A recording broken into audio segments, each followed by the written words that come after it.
क्या बात है लक्ष्मण, किस गहरी सोच में डूबे हुए हो? आर्य सुमंत्र कह रहे थे आप भगवान विष्णु के अवतार हैं और भाभी सीता भगवती लक्ष्मी के अवतार हैं। आर्य सुमंत्र ने केवल इतना ही कहा, मैं भगवान का अवतार, ये नहीं बताया इस समस्त प्राणी मात्र के अंदर भगवान की ही ज्योति प्रकाशित है। दिव्य दृष्टि से देखोगे तो तुम्हें पता चलेगा कि स्वयं तुम भी भगवान हो। उसी प्रकार आर्य सुमंत्र भी भगवान का ही रूप है। देखो, जैसे बहुत से घड़ों के अंदर यदि पानी भरकर रख दो तो उन सब के अंदर एक ही सूर्य का प्रतिबिंब प्रकाशित होता है। वही सूर्य बाहर आकाश में भी है और वही सूर्य प्रत्येक घट के अंदर भी है। प्रश्न इससे आगे भी है भैया। आर्य सुमंत्र पहले से जानते थे कि सीता भाभी को फिर वनवास भोगना पड़ेगा। उनका कहना है स्वर्गीय पिताश्री को भी इन सब घटनाओं का पूर्ण ज्ञान था। उन्हें महर्षि दुर्वासा ने सब बता दिया था। यदि उन्हें भविष्य का इतना ज्ञान था तो उनके मन को इतनी पीड़ा, इतना महान दुख क्यों हुआ? क्योंकि यही इस शरीर का गुण। इस शरीर के अंदर जो मन है वही दुख और सुख,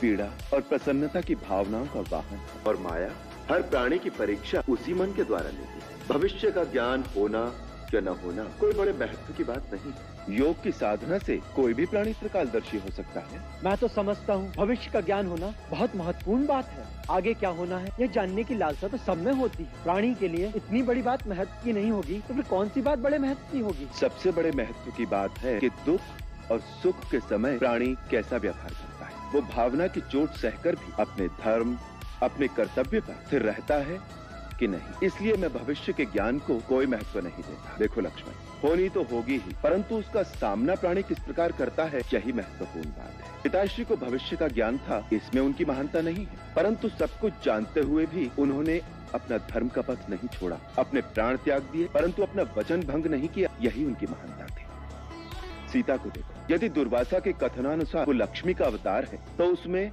होनी के घटना चक्र को बदलने की शक्ति भी थी, परंतु उसने मर्यादा के आदर्श का ही पालन किया। ये सब कुछ त्याग करते हुए उसे कितना दुख हुआ होगा। उसे मेरी पीड़ा का भी पूर्ण ज्ञान था। पति ने या राजा ने भी उससे जाने के लिए नहीं कहा, उल्टे उससे रहने की प्रार्थना की थी, परंतु उसने जो अपना धर्म, अपना कर्तव्य समझा, उसे निभाने के लिए अपना सर्वस्व बलिदान कर दिया। यही महत्वपूर्ण बात है। भविष्य को जानने के फेर में मत पड़ो। वर्तमान का जो धर्म है, कर्तव्य है, उसे निभाओ। भविष्य तो स्वयं ही नतमस्तक होकर तुम्हारे सामने आ जाएगा। होनी तो होगी ही। तुम अपने धर्म पर दृढ़ रहो, यही शिक्षा हमें सीता से लेनी चाहिए।